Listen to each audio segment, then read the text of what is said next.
Asia cup 2025-এর super ফোরে জমজমাট লড়াই। বাংলাদেশ বনাম ভারত। ভারত 41 রানে জয় পেয়েছে, আর ম্যাচ জুড়ে ছিল উত্তেজনার ঝড়। চলুন দেখে নিই পুরো ম্যাচের হাইলাইটস।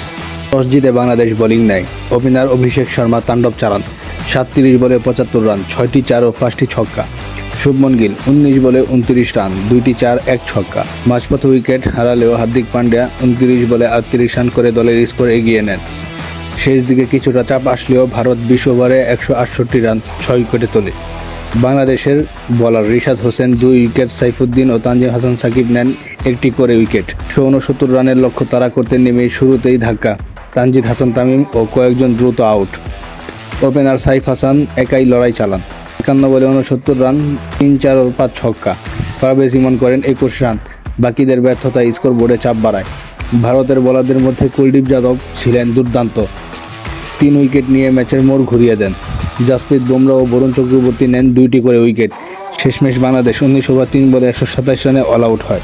ভারত ম্যাচ জিতে 41 রানে। ম্যাচ সেরা পারফরম্যান্স নিঃসন্দেহে অভিষেক শর্মা তার ঝড়ো ব্যাটিংয়ের জন্য।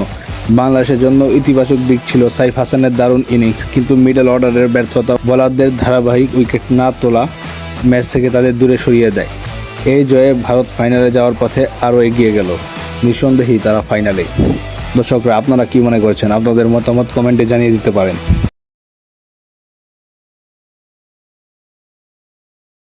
এই ছিল বাংলাদেশ ও ভারতের সুপার ফোরের ম্যাচের পূর্ণ